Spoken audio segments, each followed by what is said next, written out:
Walk down the main drag in just about any town and you'll see them. You don't even have to look hard. Some are in stores, some on the streets. You can find them at flea markets, garage sales, and estate sales. Some will even speak to you. Others don't rate a second glance. In Oklahoma, we really love antiques. Collectibles. We have collector's mentality and we collect a lot of things. I was just looking at the Christmas Barbies trying to remember if I had them or not. And I think I have the two that they had there in the booth. So I'm going to walk away and, like I said, cry if I get home and I don't have it. To pickers and collectors and those that appreciate the past, these are special things. So when the ever-popular Antiques Roadshow visited Oklahoma to tape a show in Tulsa, it was like New Year's Eve.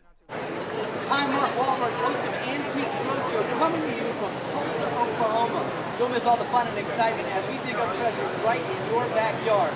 They're all here, only on OETA.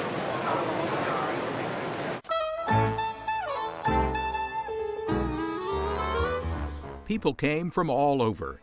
Thousands lined up with treasures in hand, hoping for the chance to show off a hidden gem for the camera and to catch an appraiser's keen eye. And what do you have today? I don't know. Let's take a look. Are there any marks on that? I looked, I couldn't find anything. While there is a regional influence on every stop of the roadshow, executive producer Marcia Bemko says people bring items from all over the world. But stuff has feet. So we'll see Hawaiian bowls in Boston and Boston tables in Hawaii. And we're right in the middle of a very well-traveled area of the country. We're in the middle of the country here. So we'll see stuff from all over because we are that big melting pot. To be honest, most come to the Antiques Roadshow hoping that their favorite finds will produce more than an interesting story or a smile of appreciation. They come hoping that their stuff will actually be worth something. Maybe a lot.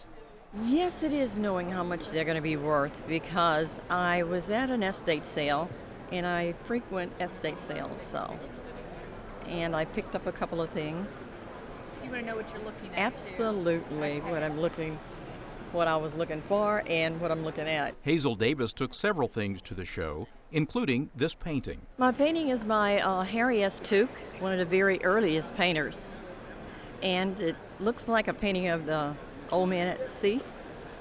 I love it. This is a Quackenbush 22 rifle made in the 1890s to the 1920s. So this rifle's probably over 100 years old. So you just don't see many of them at all. Max Moria brought in this 150-pound statue to be appraised. It's been in his family for a long time. I'm 64, and ever since I can remember, it's been sitting at the fireplace, and Dad always hung his hat on it. We had a dairy farm, and when he'd come in from milking the cows, he'd hang his hat on it to watch TV or whatever, so it was always around. We always wondered. Max did find out what it was worth, and it was a lot more than he thought. Found out they said it's 16th, 17th century, and it was set on a turtle. My dad said it set on a big turtle, and they said if it was still sitting on the turtle, it'd be worth maybe as much as $250,000 to $300,000. But the way it is, it's only worth $70,000 to $100,000. That's a lot of money. But then it was Doug's turn. You've collected these along with a lot of other things, but these particularly what we're focused on today. And you have a story behind them, like a lot of collectors. So why don't you share that story? Well, I started collecting rhinoceros horn carvings back in the early 70s. At the time I bought them, they weren't really worth very much. Yeah? This struck a chord with you, right? Yeah. Doug, who doesn't want to give his last name for security reasons, is from a small rural Oklahoma town. He's a physician's assistant and says he doesn't make a lot of money. It was his 5 Chinese cups carved from rhinoceros horns that made Antiques Roadshow history. I believe a conservative number would be between $1 million and $1,500,000 for this group. Serious? I'm serious. Whoa. Well, I won't have to depend on just Social Security, I guess. You never know what's going to show up, and here it is showing up in Tulsa. I'm really pleased. Wow, well, thank you so much. I mean, you made my century. Wow. You sure? I am sure. Doug's ancient Asian cups set a record for the most valuable items ever appraised on Antiques Roadshow. As you might expect, there is a good story behind those late 17th or early 18th century treasures.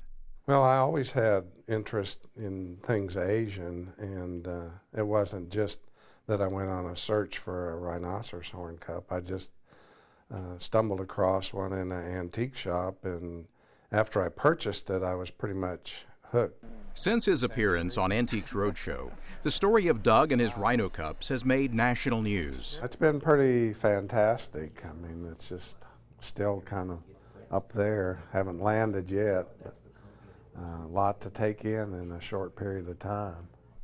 Doug says the notoriety has changed his life. He doesn't get to enjoy his belongings like he used to. It's really a mixed blessing in that, yes, they are very valuable, number one, but number two, I can't keep them in the home anymore. I mean, they really need to be locked up. So something I've lived with and enjoyed for 40 years now isn't accessible even to me, except on rare occasions. So it's kind of a double-edged sword. Still, at his home, Doug surrounds himself with much of the art that he loves. I've never been one who's real money-oriented or material things. It's the love of the art and the love of the items that is my motivating force, not what they're worth.